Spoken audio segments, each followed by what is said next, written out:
नमस्कार मित्रांनो, engineering take मंत्रा या माझ्या चॅनलमध्ये मी तुमचं स्वागत करतो. आज आपण बेल कोलेमन सायकल पाहणार आहोत. आपण MSBTच्या सिलेबसनुसार RICचा अभ्यास सुरू केलेला आहे. हे तिसरं लेक्चर आहे. तर बेल कोलेमन सायकल याला जूल सायकल आणि रिव्हर्स ब्रेटॉन सायकल असंही म्हणतात. आपण सुरुवात करताना रिव्हर्स कार्नोट सायकलची एक दोन जी लिमिटेशन्स आहेत आणि त्याच्यामुळं ही बेल कोलेमन सायकल रेफ्रिजरेशनसाठी वापरली जाते, एअर रेफ्रिजरेशनसाठी वापरली जाते. ती आपण पाहणार आहोत. तर पहिलं लिमिटेशन आहे की extreme pressures and large volumes. तर ही रिव्हर्स कार्नोट सायकलची PV डायग्राम आहे.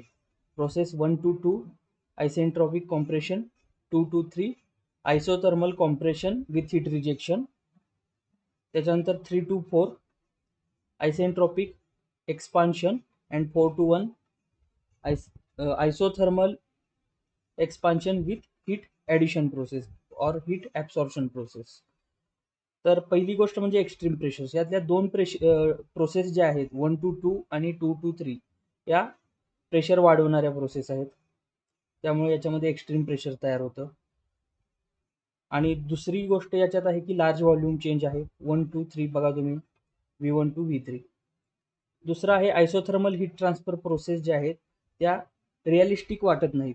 म्हणजे कसं, ज्यावेळेला फायनाईट स्पेसिफिक हीट असेल, आयसोथर्मल म्हणजे कसं, टेम्परेचर कॉन्स्टंट असताना हीट ट्रान्सफर होणे.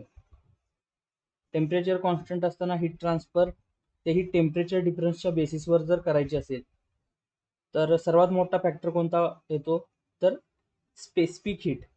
आणि स्पेसिफिक हीट जर लिमिटेड असेल गॅसची, जो वर्किंग फ्लूइड याच्यामध्ये वापरला जाणार आहे त्याची, तर आपल्याला म्हणावं तितका हीट ट्रान्सफर मिळत नाही. कारण आपल्याकडे डेल्टा टी नाही, डेल्टा टी जास्त नाही, खूप छोट्या प्रमाणात डेल्टा टी आहे, कारण ही प्रोसेस आयसोथर्मल आहे. म्हणजे समजा याच्यामध्ये जो गॅस आहे, वर्किंग फ्लूइड आहे, त्याच्या टेम्परेचर आणि त्याच्या सराउंडिंगचं टेम्परेचर याच्यामध्ये खूप जास्त फरक नसेल, तर ही जी हीट ट्रान्सफर आहे ती कशावरती डिपेंड असणार, तर स्पेसिफिक हीटवरती डिपेंड असणार. पण स्पेसिफिक हीट जर फायनाईट असेल तर हे प्रोसेसचं लिमिटेशन ठरतं. म्हणाव्या तितक्या प्रमाणात हीट ॲब्सॉर्ब होत नाही किंवा इथं हीट रिजेक्ट होत नाही, आणि त्याच्यामुळंच Bell Coleman cycle with air as working fluid ही वापरली जाते रेफ्रिजरेशनसाठी. बघा, आयसोथर्मल प्रोसेस या दोन आहेत, या ज्या आयसोथर्म्स दोन दाखवलेले आहेत त्या, आणि PV डायग्रामवरती ही ॲडियाबॅटिक प्रोसेस दाखवलेली आहे. आणि ॲडियाबॅटिक प्रोसेसचं हे वर्क डन आहे. बघा, ज्यावेळेला ॲडियाबॅटिक प्रोसेस ही रिव्हर्सिबल असते, ज्यावेळेला ॲडियाबॅटिक प्रोसेस ही रिव्हर्सिबल असते, तर त्याला म्हटलं जातं आयसेंट्रॉपिक प्रोसेस.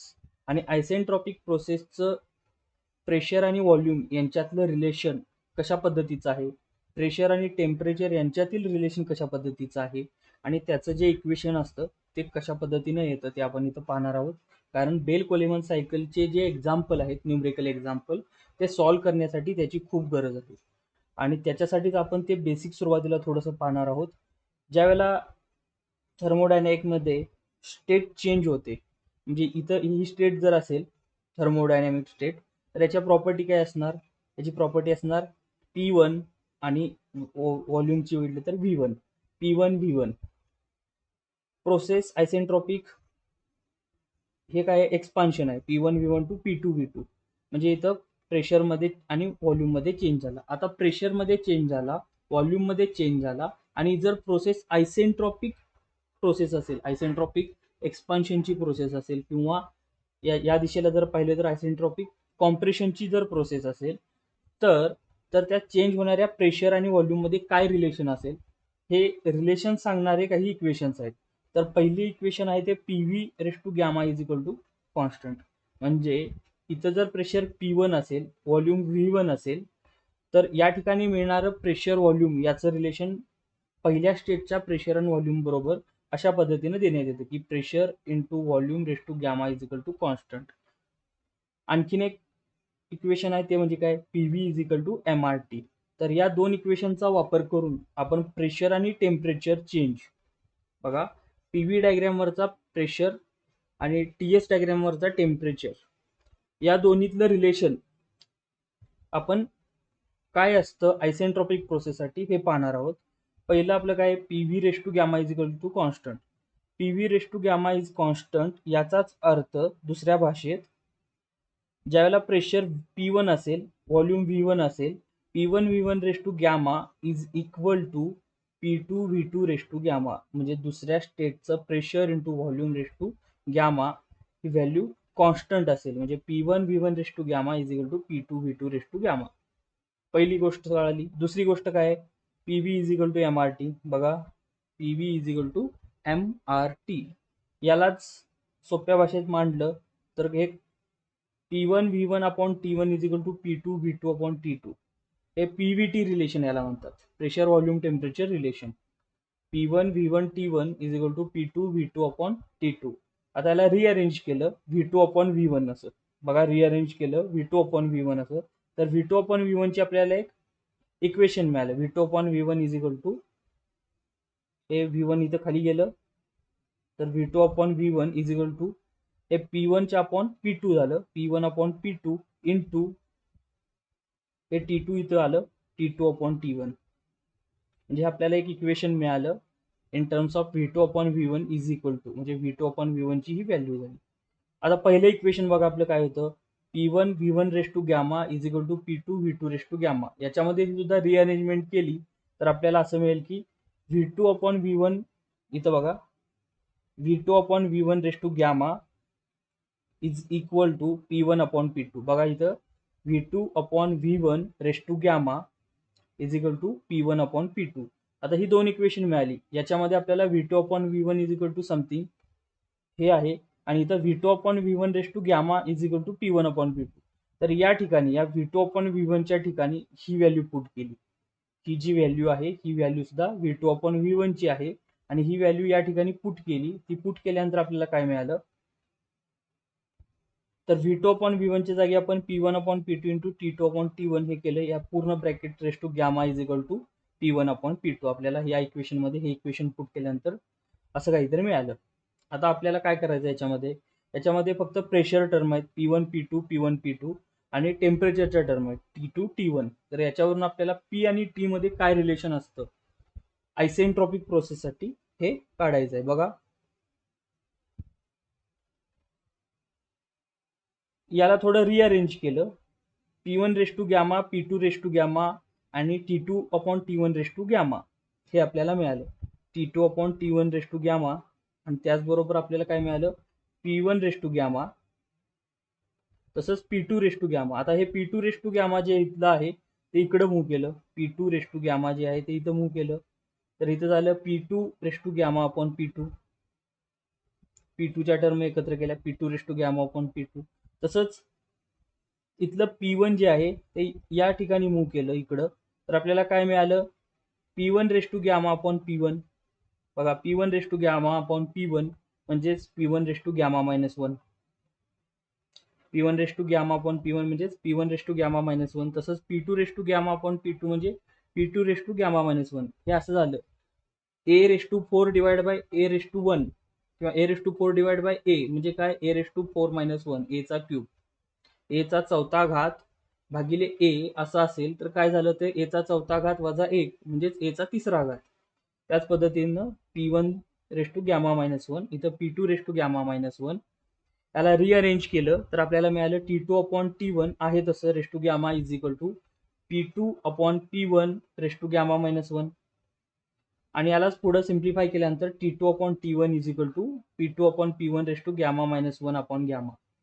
म्हणजे टेम्परेचर मध्ये व्हेरिएशन T2 अपॉन T1, टेम्परेचरचा ratio isentropic process, initial temperature and final temperature. T2 upon T1 is equal to final temperature upon initial temperature P2 upon P1 raise to gamma minus 1 upon gamma. बघा, आता ही gamma काय आहे ते आपण अजून सांगितलेलं नाही तुम्हाला. गॅमा म्हणजे काय, तर ही स्पेसिफिक हीटचा रेशो आहे Cp अपॉन Cv. गॅमाची व्हॅल्यू काय आहे Cp अपॉन Cv, आणि एअरसाठी ही 1.4 आहे. बघा, एअरसाठी ही 1.4 आहे. गॅमाची व्हॅल्यू एअरसाठी 1.4 आहे. काही काही आयसेंट्रॉपिक प्रोसेसमध्ये तुम्हाला असं सरळ इक्वेशन दिलेलं असेल की isentropic process follows PV raise to 1.3 is equal to constant. PV/1.3 is equal to constant, याचाच अर्थ त्या गॅमाची व्हॅल्यू 1.3 त्यावेळी दिलेली आहे, किंवा एअर दिलेच नसेल, असं लिहिलेलं नाही की तिथं एअर आहे म्हणून, कोणतं दुसरंच फ्लुइड आहे, जसं की ऑक्सिजन आहे. आता ऑक्सिजनसाठी तुम्ही किती घेणार, तर ऑक्सिजन जो आहे तो डायअटॉमिक गॅसमध्ये येतो.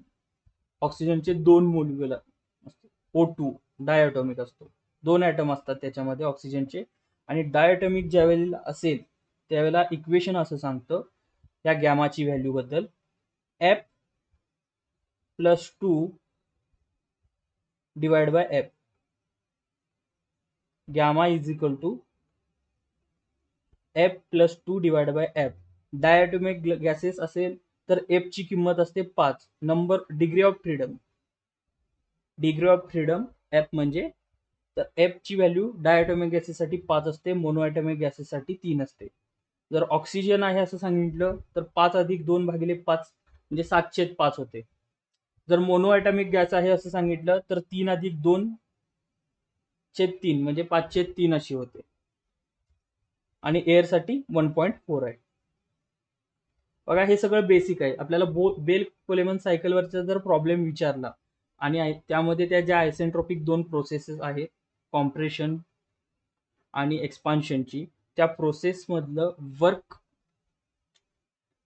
कॉम्प्रेसर वर्क काढण्यासाठी किंवा नेट वर्क काढण्यासाठी आपल्याला या इक्वेशनची गरज पडणार आहे. आपल्याला टेम्परेचर T2/T1 मधलं रिलेशन इथं गरजेचं आहे, आणि म्हणून आपण हे बघतोय कसं रिलेशन आहे ते. तुम्ही डायरेक्टली रिलेशन लक्षात ठेवू शकता, काय, T2/T1 is equal to P2/P1 γ-1 पण तुमच्या नाहीच लक्षात राहिलं तर हे कसं काढलं जातं हे मी तुम्हाला इथे दाखवलं.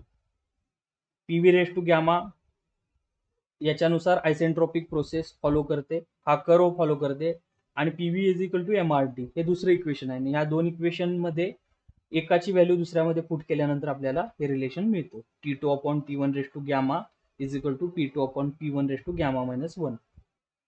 यालाच थोडं पुढं सिम्प्लिफाय केलं तर आपल्याला असं मिळतं की P1/γ-1/T1/γ.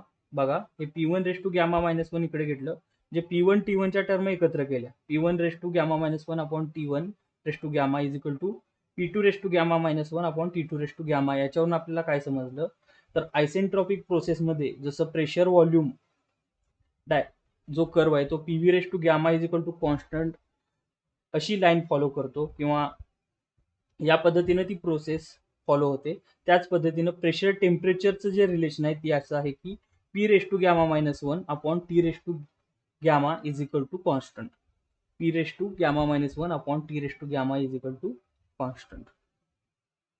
बघा पुढं आता आपण बेल कोलेमन सायकल पाहणार आहोत. बघा बेल कोलेमन सायकलमध्ये वर्किंग फ्लुइड जे आहे ते एअर आहे, आणि याच्यामध्ये 2 आयसेंट्रॉपिक प्रोसेस आहेत आणि 2 कॉन्स्टंट प्रेशर प्रोसेस आहेत. रिव्हर्स कार्नोट सायकलमध्ये ज्या 4 प्रोसेस होत्या त्याच्यामधल्या 2 प्रोसेस आयसेंट्रॉपिक प्रोसेस होत्या आणि 2 प्रोसेस होत्या त्या आयसोथर्मल होत्या.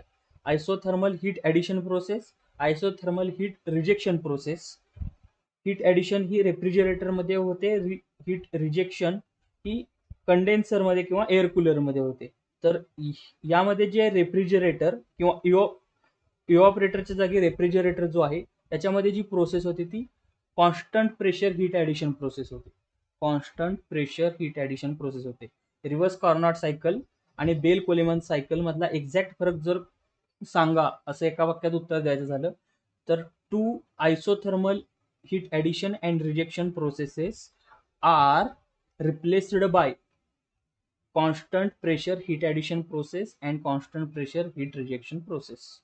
आयसोथर्मल प्रोसेस ला कॉन्स्टंट प्रेशर प्रोसेसनी रिप्लेस केलं जातं, आणि त्याच्यासाठी लागणारे जे इक्विपमेंट आहेत ते म्हणजे कोणते, compressor isentropic compression process, air cooler constant pressure heat rejection process, expander isentropic expansion process, आणि refrigerator constant pressure heat absorption process. 1 to 2, 2 to 3, 3 to 4, 4 to 1. बघा आपण आता हा प्रश्न जो होता बेल कोलेमन सायकलच्या PV आणि TS डायग्राम काढा आणि एक्सप्लेन करा, हा समर 17-18 आणि विंटर 16-17-18 5 वेळा विचारलाय. 2019ला सुद्धा हा प्रश्न विचारलेला होता पीव्हीटीएस डायग्रामवरचा बेल कोलेमन सायकलच्या. तर पीव्ही आणि टीएस डायग्राम बघा. प्रोसेस 1 to 2 ही जी आहे ती आयसेंट्रॉपिक कॉम्प्रेशन प्रोसेस आहे आणि ही कॉम्प्रेसर मध्ये होते. प्रोसेस 1 to 2 ही प्रोसेस जी आहे ती आयसेंट्रॉपिक कॉम्प्रेशन प्रोसेस आहे. ही कॉम्प्रेसर मध्ये होते. कॉम्प्रेसर मध्ये याचं प्रेशर वाढवलं जातं. P1 to P2 ह्याचं प्रेशर कॉम्प्रेसर मध्ये वाढवलं जातं आणि प्रेशर वाढवल्यानंतर त्याचं टेम्परेचरही वाढतं आणि वाढलेल्या टेम्परेचरमधून एअर कूलरमध्ये ती कूल केली जाते. हीट रिजेक्ट होते. या ठिकाणी हीट रिजेक्ट होते, पण हीट रिजेक्शन होण्याची जी प्रोसेस आहे ती कॉन्स्टंट प्रेशर प्रोसेस आहे. बघा पीव्ही डायग्रामवरती ही लाईन आहे ती हॉरिझॉन्टल लाईन आहे. Constant pressure heat rejection process 2 to 3 constant pressure heat rejection process आहे. 3 to 4 isentropic expansion, pressure drop होतं एक्सपान्शनमध्ये एक्सपांडरमध्ये आणि त्याच्यानंतर T4 इथं टेम्परेचर ड्रॉप होतं. जसं प्रेशर ड्रॉप होतं त्याच्याबरोबर टेम्परेचर ड्रॉप होतं आणि टेम्परेचर ड्रॉप झाल्यानंतर constant pressure heat removal process किंवा हीट ॲब्सॉर्प्शन प्रोसेस इथं रेफ्रिजरेशनमध्ये. तर इथं रेफ्रिजरेशनमध्ये इथं आपल्याला तो इफेक्ट मिळतो, रेफ्रिजरेशन इफेक्ट. इथं जितक्या अमाऊंटमध्ये हीट ॲब्सॉर्ब केली जाते तितक्या अमाऊंटमध्ये आपल्याला रेफ्रिजरेशन इफेक्ट मिळतो. प्रोसेस 4 to 1 आपल्याला रेफ्रिजरेशन इफेक्ट मिळतो. हीट ॲब्सॉर्प्शन प्रोसेस QA हा इथं होतो 4 to 1. आणि पुन्हा 1 पासून आयसेंट्रॉपिक कॉम्प्रेशन म्हणजे isentropic compression, constant pressure heat rejection process, त्याच्यानंतर आयसेंट्रॉपिक एक्सपान्शन आणि constant pressure heat absorption process. इथं हीट रिजेक्शन, इथं हीट ॲब्सॉर्प्शन. आता बघा याच्यामध्ये आणखीन एक गोष्ट आहे ती म्हणजे काय, तर कॉम्प्रेसर आणि एक्सपांडर हे एकमेकाला कनेक्ट केलेले असतात. कॉम्प्रेसर वर्क होण्यासाठी याला वर्कची गरज असते, एनर्जी यूज करतो कॉम्प्रेसर प्रोसेस होण्यासाठी, कॉम्प्रेस होण्यासाठी एअर. आणि एक्सपांडरमध्ये म्हणजे इथं टर्बाईन वापरली जाते कधी, तर एक्सपांडरमध्ये आपल्याला net heat output work output मिळतं आपल्याला. एक्सपांडरमध्ये आपल्याला वर्क आउटपुट मिळतं. आता हे जे वर्क आउटपुट आहे त्याचा काही भाग कॉम्प्रेसरला वापरण्यासाठी दिला जातो. त्यामुळे हे कॉम्प्रेसर आणि एक्सपांडर एकमेकाला कनेक्ट केले जातात. कॉम्प्रेसर आणि एक्सपांडर हे एकमेकाला कनेक्ट केले जातात. म्हणजे एक्सपांडरचा शाफ्ट रोटेट होतो, तो रोटेट होणारा शाफ्ट कॉम्प्रेसरला कनेक्ट केला जातो आणि ते थोड्या प्रमाणात कॉम्प्रेसरचे जे रिक्वायर्ड अमाऊंट ऑफ एनर्जी आहे, वर्क आहे, ते एक्सपांडर पासून घेतलं जातं. म्हणजे नेट अमाऊंट ऑफ जे वर्क आहे या प्रोसेसमध्ये ते कसं काढलं जातं, तर आयसेंट्रॉपिक प्रोसेस बघा इथं आता आपण बघूया ते कसं काढलं जातं आधी.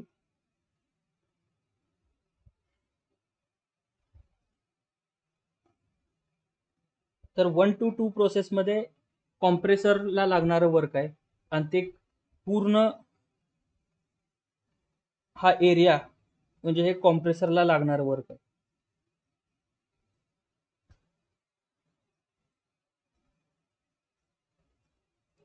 आणि याच्यामधून एक्सपांडर प्रोड्यूस करणारं वर्क कोणतं आहे, तर 3 to 4 जो कर्व आहे इतकं.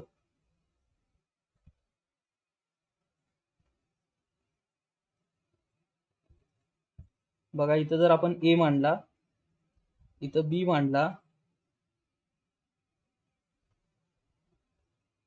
तर एरिया AB12 हे झालं कॉम्प्रेसरला लागणारं वर्क. कॉम्प्रेसर इतकी एनर्जी खातो. वर्क प्रोड्यूस बाय एक्सपांडर ते काय आहे, AB43 म्हणजे एरिया AB12 मधनं एरिया AB43 जर वजा केला तर आपल्याला net work required for this process हे मिळणार. Net work required for this process. आणि net work required for the process हे आपल्याला काढण्याचा फॉर्म्युला मी तुम्हाला नंतर थोड्या वेळाने सांगेन. Work required for compressor WC किंवा work produce by the expander WE हे कसं काढतात आणि net work produce by required for this Bell Coleman cycle हे मी तुम्हाला सांगेन. त्याच्या आधी आपण याचा सीओपी पाहूया. आता याचा सीओपी आपण कसा काढतो बघा. याचा सीओपी आपण कसा काढतो, तर हीट ऍब्सॉर्प्शन प्रोसेस 4 to 1 मध्ये होते. हीट ऍब्सॉर्प्शन प्रोसेस 4 to 1 मध्ये होते. आता हीट ऍब्सॉर्प्शन याच्यामधून एअर पास होते आपल्याला माहिती आहे. याचं टेम्परेचर T4 आहे, याचं टेम्परेचर T1 आहे आणि कॉन्स्टंट प्रेशर प्रोसेस आहे. त्यामुळे याच्यामध्ये टेम्परेचर चेंज होतो. T4 पासून T1 पर्यंत टेम्परेचर चेंज होतो. म्हणजे आतमध्ये वाहणाऱ्या एअरचा मास फ्लो रेट m, त्याची specific heat Cp into delta T. mCp delta T is equal to work absorb by the air, म्हणजेच is equal to the heat removed from the condition space is equal to refrigeration effect. बघा, mCp delta T QA heat absorb from the refrigeration space is equal to heat collected or carried out by air is equal to mCp T1 minus T4. Similarly, heat rejected by the air mCp delta T T2 minus T3 mCp into T2 minus T3 mCp T1 minus T4. So हे इथं काय मिळतं आपल्याला, QA मिळतो, QR मिळतो आणि याच्यावरनं W net, याच्या दोन्हीचा डिफरन्स म्हणजे W नेट. कसा, तर हा एरिया आपल्याला मिळतो. QR मायनस QA म्हणजे हा एरिया. बघा, हीट ॲब्सॉर्ब किंवा रेफ्रिजरेशन इफेक्ट आपल्याला इतका मिळाला आणि तो म्हणजे काय झाला, mCp डेल्टा टी. इथं T1 to T4. Heat rejected किती झालं, कलर बदलूया. हे हीट रिजेक्टेड झाली 2 to 3 म्हणजे हा एरिया झाला. आणि या दोघांचा जर डिफरन्स काढला तर आपल्याला टीएस डायग्राम वरती नेटवर्क मिळालं. हे QR मायनस QA म्हणजे mCp T2 minus T3 minus mCp T1 minus T4 mCp COP कसा झाला, heat absorb mCp T1 minus T4 divide by network QR minus QA mCp T2 minus T3 minus T1 minus T4. बघा, याला जर simplify केलं तर mCp ला mCp गेलं, T1 minus T4 divide by T2 minus T3 minus T1 minus T4. आता याला T1 minus T4 न डिवाइड केलं तर इथं एक आलं, T1 minus T4 divide by T1 minus T4. आणि या पूर्ण बेसला पण T1 मायनस T4 न डिवाइड केलं तर याचं काय झालं, 1 divide by T2 minus T3 divide by T1 minus T4 minus इथं पण 1 आलं, म्हणजे 1 divide by T2 minus T3 divide by T1 minus T4 minus 1 COP of refrigerator. म्हणजे आपल्याला चारही टेम्परेचरची गरज आहे.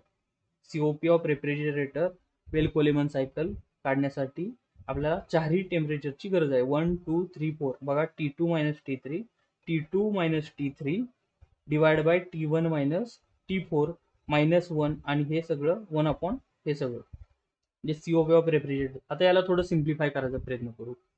आता आपल्याला प्रोसेस 1 to 2 या प्रोसेसमधलं टेम्परेचरचं रिलेशन माहिती आहे का, तर माहित आहे. का, तर ती 1 to 2 प्रोसेस आहे ती आयसेंट्रॉपिक प्रोसेस आहे. प्रोसेस 3 to 4 याच्यातलं आपल्याला रिलेशन माहित आहे का, तर माहिती आहे टेम्परेचर मधलं रिलेशन. आणि त्याच्यासाठीच आपण ते पाहिलेलं होतं की विथ प्रेशर टेम्परेचरमध्ये काय व्हेरिएशन होतं, जे आपण मागाशी पाहिलेलं होतं. T2 upon T1 is equal to P2 upon P1 raise to gamma minus 1 upon gamma, हे याच्यासाठीच पाहिलेलं होतं. आणि याच्यामध्ये P2 is equal to P3, कारण 2 to 3 ची प्रोसेस आहे ती constant pressure heat rejection process आहे. Pressure P4 is equal to P1 आहे, कारण ही जी प्रोसेस आहे ती constant pressure heat absorption process आहे. बघा, आपण याचं सिम्प्लिफिकेशन पुढे बघू. बघा, प्रोसेस 1 to 2 ही जी आहे ती constant pressure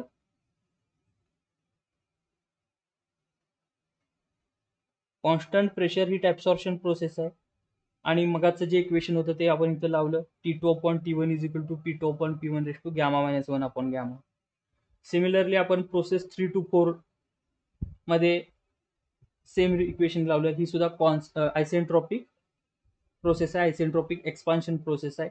T3/T4 is equal to P3/P4 raise to gamma minus 1 upon gamma. आता आपल्याला काय माहित आहे, प्रोसेस 2 to 3 जी आहे, प्रोसेस 2 to 3 जी आहे ती कॉन्स्टंट प्रेशर आहे, म्हणजे P2 is equal to P3 आहे.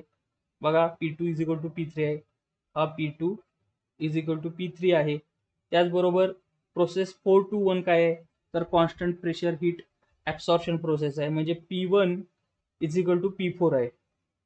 म्हणजे या प्रेशरचा जो हा पूर्ण टर्म आहे राईट हँड साईडचा, आणि हा प्रेशरचा रेशोचा हा राईट हँड साईडचा पूर्ण जो टर्म आहे तो इक्वल आहे. याचाच अर्थ काय, तर T2/T1 is equal to T3/T4. बघा, T2/T1 is equal to T3/T4. म्हणजे या ज्या दोन प्रोसेस असतात आयसेंट्रॉपिक प्रोसेस, याच्यातील T2/T1 is equal to T3/T4 आपल्याला ही गोष्ट मिळते.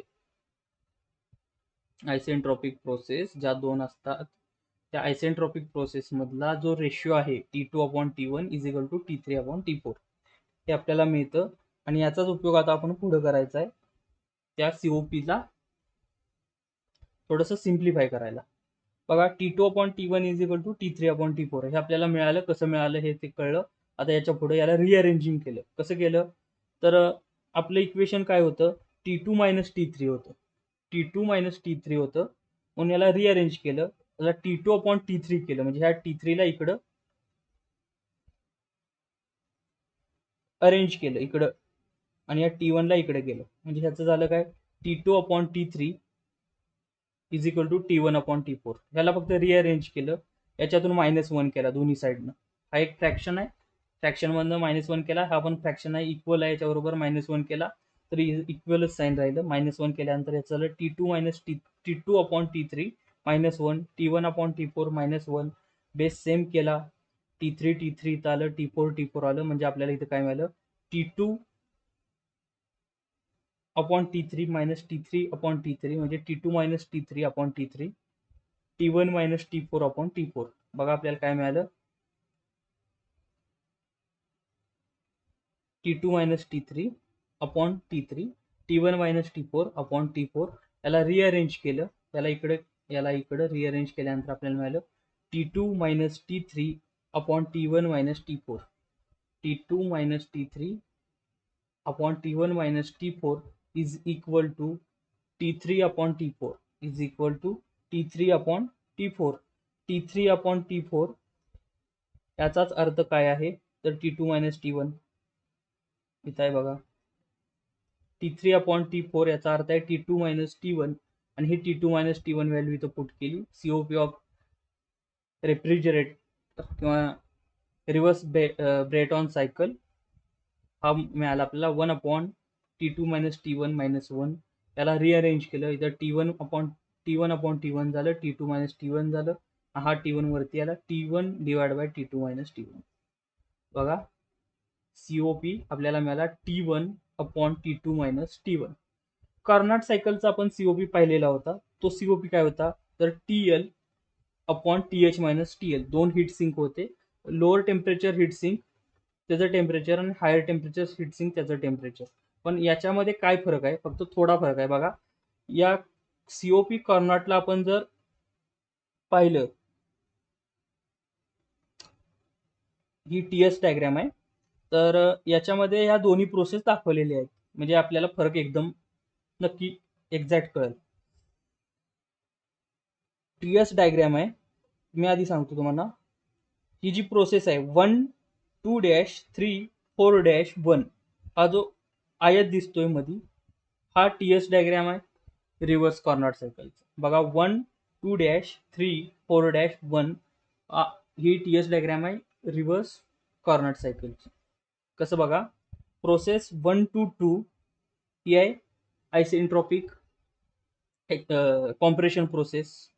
प्रोसेस 2-2-3 ही आहे टेम्परेचर कॉन्स्टंट. बघा इथं टेम्परेचर कॉन्स्टंट आहे. टीएस डायग्राम म्हणजे हॉरिझॉन्टल लाईन झाली.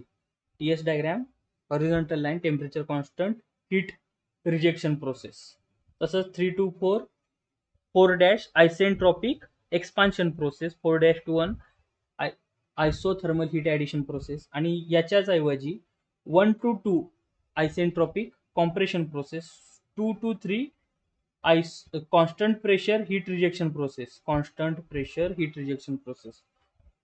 तर या दोन्ही फिगरचा एकत्र अभ्यास केला तर असं दिसून येतं की कार्नोट सायकलची इफिशियन्सी म्हणजे हीट सोर्स TH. इथं TH म्हणजे काय, तर हाय टेम्परेचर हीट सोर्स, त्याला आपण हीट रिजेक्ट केली. आपण हीट रिजेक्ट केल्यानंतर बेल कोलिमन सायकलमध्ये आपण हीट रिजेक्ट केल्यानंतर आपल्याला जे अचीव होतं ते टेम्परेचर T3 आहे. बेल कोलिमन सायकलमध्ये हीट हाय टेम्परेचर हीट सोर्सला रिजेक्ट केल्यानंतर आपल्याला जे टेम्परेचर मिळतं ते T3 आहे. याचाच अर्थ COP मध्ये T1/T3 - T1 झालं. COP मध्ये रिव्हर्स कार्नोट सायकलच्या T1 किंवा low temperature heat source TL divide by T3 - T1 हे झालं.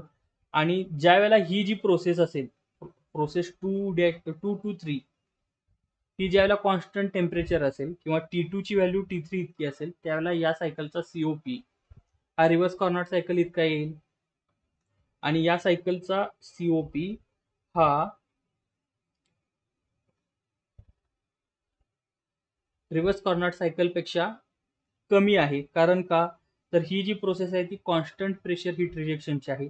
त्याच्यामध्ये T2 ची व्हॅल्यू जी आहे ती T3 पेक्षा जास्त आहे. आणि T2 ची व्हॅल्यू ज्या वेळेला T3 पेक्षा जास्त असेल, बघा इथं T2 ची व्हॅल्यू ही T3 पेक्षा जास्त आहे. याचाच अर्थ काय, तर इथं T2 - T1 हा जो बेस असेल COP काढताना हा जास्त असेल. T3 - T1 हा बेस जो असेल तो कमी असेल. बघा याचा फरक कसा पडतो. T1 ची व्हॅल्यू कॉन्स्टंट आहे दोन्हीकडे पण. आपण हा 300 आहे असं समजू. T1 ची व्हॅल्यू आहे ती 300 आहे समजू.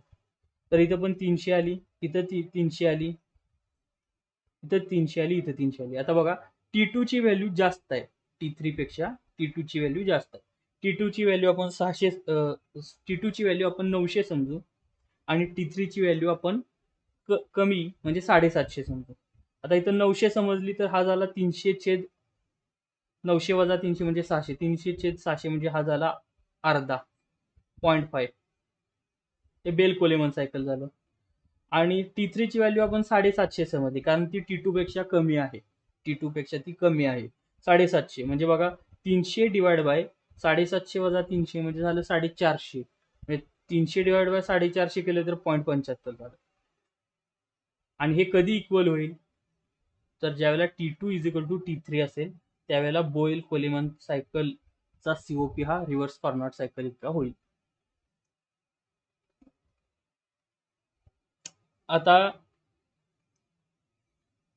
आणखीन एक गोष्ट आपण पाहणार आहोत. मगाशी आपण नेटवर्क काढलं आणि नेटवर्क ते आपण TS डायग्राम वरून काढलं. नेटवर्क आपण मगाशी काढलं ते TS डायग्राम वरून काढलं.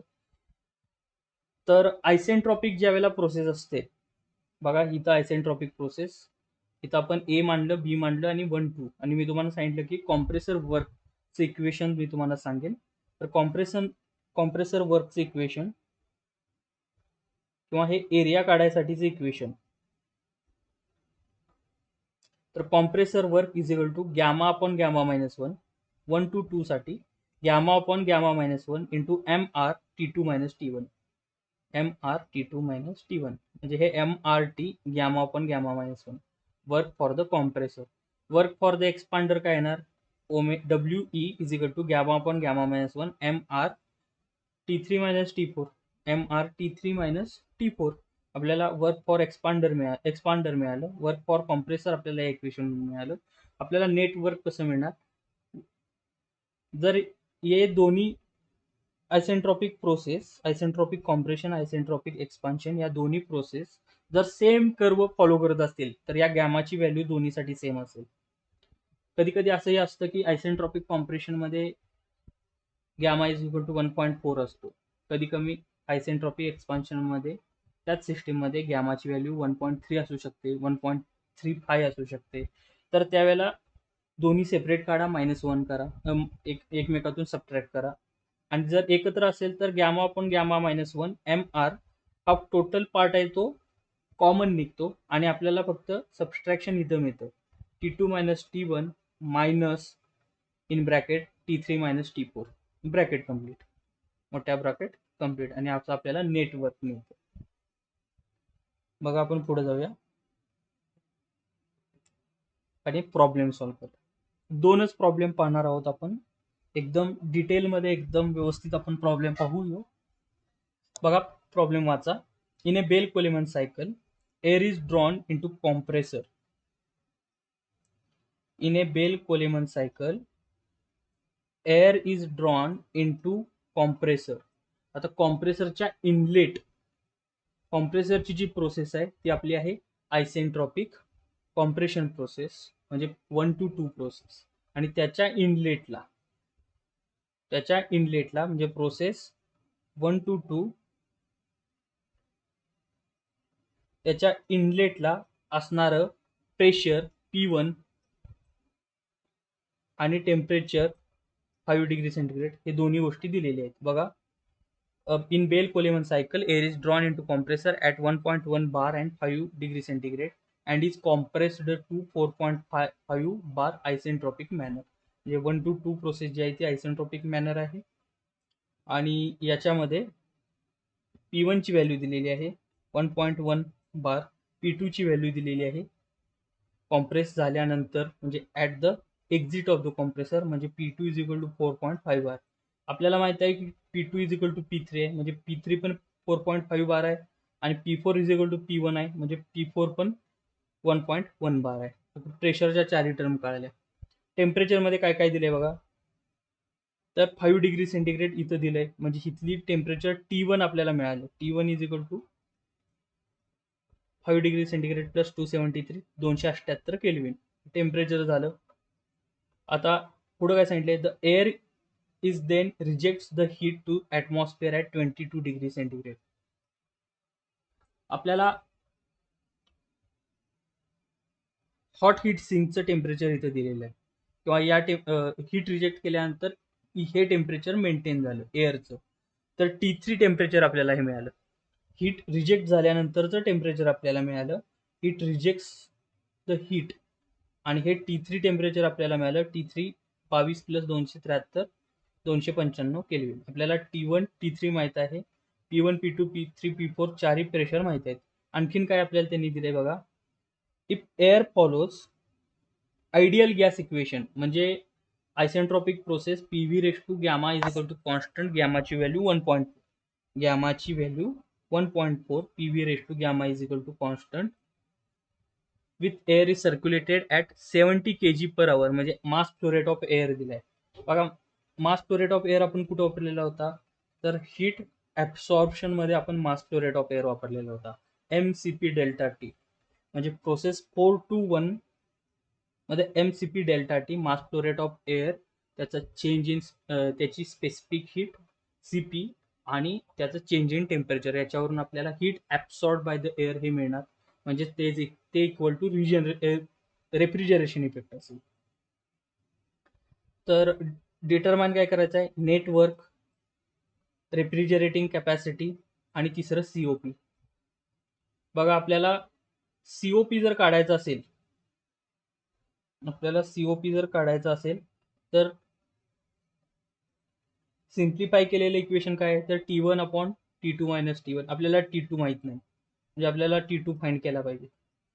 त्याच्यानंतर नेटवर्क आपल्याला कसं काढायचं, तर compressor work minus expansion work असं आपण काढू शकतो. आपल्याकडे मास फ्लो रेट ऑफ एअर आहे, किंवा आपण जे मागाशी इक्वेशन बघितलं, गॅमा -1 upon gamma MR T2 minus T1, कॉम्प्रेसरचं वर्क मिळेल, मायनस एक्सपान्शनचं work same gamma -1 upon gamma, त्या पद्धतीनं. किंवा जर आपल्याला COP माहीत असेल, रेफ्रिजरेटिंग कॅपॅसिटी माहीत असेल, तर आपण COP is equal to refrigerating capacity किंवा refrigeration effect divide by net work, आणि त्याच्यावर नेटवर्क काढू शकतो आपण. दोन्ही पद्धतीनं नेटवर्क काढण्याची पद्धत शेवटला पाहणार आहोत. बघा, आपण सुरुवातीला सीओबी पासून सुरुवात करायची आणि सीओबी पासून सुरुवात करताना आपल्याला T2 ची गरज आहे.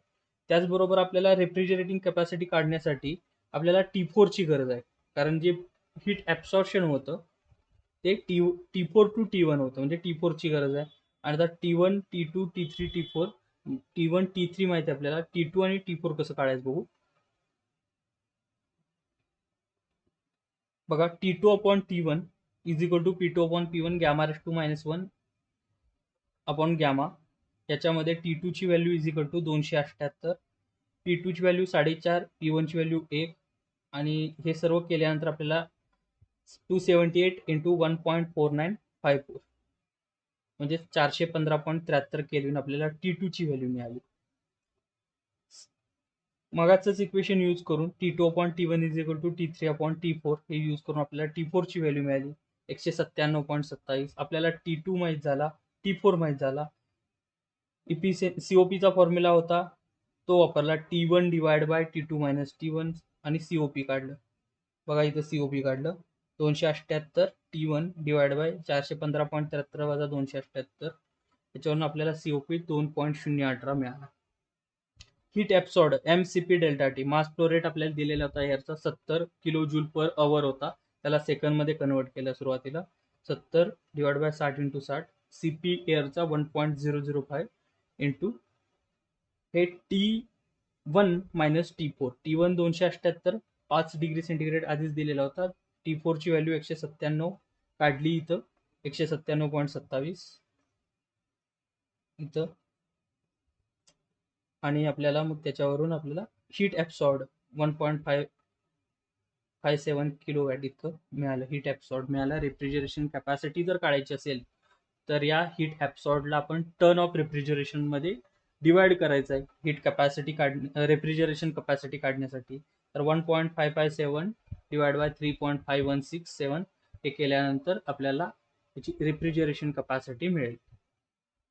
पुढं आपल्याला net work by area method. Area मेथडनं काढायचं झालं तर कसं, गॅमा अपॉन गॅमा -1 MR हे कॉमन आलं सगळं, T2 minus T1 minus T3 upon T3 minus T4. तर 3.5 याची व्हॅल्यू झाली 1.4 डिवाइड बाय 1.4 मायनस 1, 3.5 झालं into M 70 divide by 60 into 60 R ची व्हॅल्यू, आणि याच्यावरून आपल्याला नेटवर्क बाय एरिया मेथड मिळालं. आता बघा, नेटवर्क बाय COP आणि रेफ्रिजरेशन इफेक्ट. रेफ्रिजरेशन इफेक्ट आपल्याला माहित आहे 1.557 डिवाइड बाय नेटवर्क, आणि COP आपल्याला माहित आहे 2.018. तर हा COP इथं पुट केला तर आपल्याला नेटवर्क मिळालं 0.7817 किलोवॅट किंवा 0.7812 किलोवॅट. तर या पद्धतीने हा प्रॉब्लेम सॉल्व्ह झाला. बघा, याच प्रॉब्लेममध्ये मी थोडासा चेंज केलेला आहे, व्हॅल्यूमध्ये चेंज केलेला आहे. आणि मगाशी मी एअर फ्लो रेट दिलेला होता 70 kilo joule 70 kg per hour, तर त्याच्याऐवजी 1 टन ऑफ रेफ्रिजरेशन कपॅसिटी दिलेली. सिस्टीमची जी कपॅसिटी आहे ती 1 टन ऑफ रेफ्रिजरेशन आहे. आणि मग त्याच्यानुसार मग आपल्याला नेटवर्क किती असेल, एअर फ्लो रेट किती असेल, COP काय असेल, air volume at inlet of compressor किती असेल, तर व्हॉल्युमेट्रिक फ्लो रेट किती असेल, या गोष्टी आपल्याला काढायच्या आहेत. बघा, प्रोसेस आधी काढून घ्यायच्या 1 2 3 4 PV डायग्राम बेल कोलेबन. प्रोसेस 2 2 3 4 2 1 ह्या constant pressure heat addition heat rejection process. काय काय दिलंय, 1 बार आणि 0 डिग्री सेंटीग्रेड. T1 ची व्हॅल्यू 1 बार, T1 ची value 273 kelvin. Air rejects heat to atmosphere at 25 degree centigrade. T3 ची व्हॅल्यू मिळाली 298 केल्विन. जे कॉम्प्रेशन झालंय त्याच्यामुळे 5 बार मिळाले आपल्याला. प्रेशर P2, म्हणजे आपल्याला P1 P2 मिळाला, T1 T3 मिळाला मगाशी जसं मिळालेलं होतं तसं, आणि त्यानुसार आपण T2 आणि T4 काढून घेतला. T2 upon T1 is equal to P2 upon P1 raise to gamma -1 upon gamma. याचा जो रेशिओ आहे तो 5 आहे, आणि हे केल्यानंतर 1.5857 is equal to T2 upon T1. T2 ची व्हॅल्यू 432.37 केल्विन आली.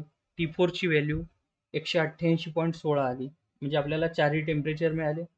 रेफ्रिजरेशन इफेक्ट किती आहे, 1 टन आहे. सीओपी काढला आधी. COP T1 upon T2 minus T1 1.709 हा सीओपी मिळाला.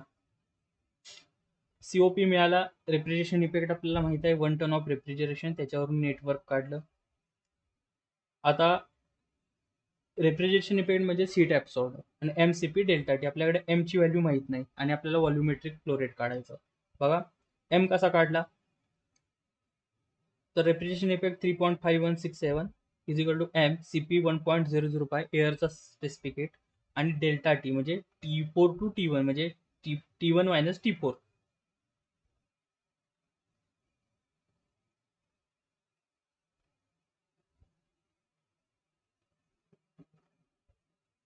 इथं काहीतरी गडबड केलेली दिसते.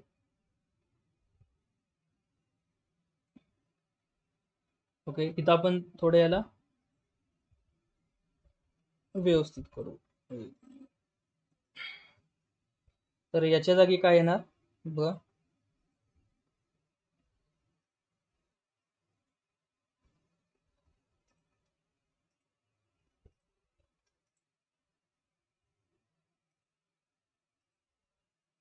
हे नाही येणार इथं. याच्या जागी येणार M C P T1 minus T4 म्हणजे 273 वजा T4 ची व्हॅल्यू. T4 ची व्हॅल्यू किती आहे, T4 ची व्हॅल्यू किती आहे, T4 188.16. बघा हे किती आलं, 273 वजा 188.16 84.84 गुणिले 1.005 हे झालं 85.26. आणि रेफ्रिजरेशन इफेक्ट आहे इथं 3.5167 85.26 3.5167 डिवाइड बाय 85.26 म्हणजे mass flow rate of air जो आहे तो 0.0412 इथं आहे 0.0412 kg पर सेकंद झाला. आता आपल्याला पुढं काय काढायचं आहे याच्यामध्ये, तर व्हॉल्यूम काढायचं आहे. याच्यामध्ये आपल्याला पुढं काय काढायचं आहे, तर व्हॉल्यूम काढायचं आहे. बघा P1 V1 is equal to MR T1. P1 1 bar 1 into 10⁵ V1 इथली व्हॅल्यू फक्त ही चेंज होणार, ही कॅल्क्युलेशन चुकल्यामुळं, इथं घेताना चुकल्यामुळं. तर ही व्हॅल्यू येणार 0.0412 kg पर सेकंड 287 273. तर आपल्या फायनल आन्सर आलं असं,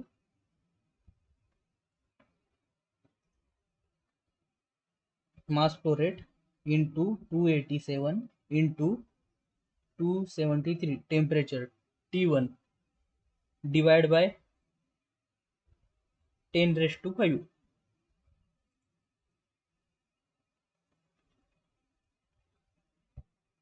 0.0323 मीटर क्यूब पर सेकंद. जर याला मिनिटमध्ये केलं तर इंटू 60 आपल्याला 1.93 याचं आन्सर आलं 1.93.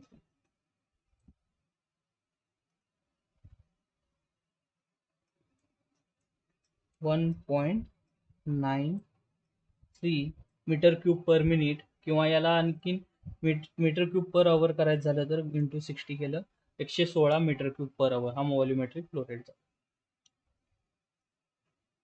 बघा बेल कोलेमन सायकल आपण पूर्ण पाहिली, त्याची 2 न्यूमरिकल पाहिलेली आहेत. आणि या चॅप्टरमधील सिलेबसनुसार MSBTच्या एअर रेफ्रिजरेशन सिस्टीम, त्याचे कॉम्पोनंट आणि त्याचं ॲप्लिकेशन. एअर रेफ्रिजरेशन सिस्टीमचं मेन ॲप्लिकेशन जे आहे ते एरोप्लेनमध्ये वापरलं जातं. एरोप्लेनमध्ये रेफ्रिजरेशन मिळवण्यासाठी वापरलं जातं, कारण याच्यासाठी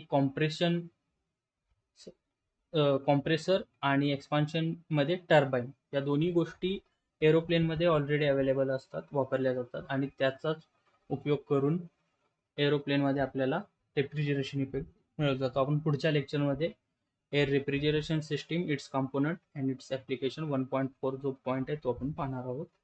बघा, तुम्हाला हा व्हिडिओ कसा वाटला ते मला नक्की सांगा. धन्यवाद.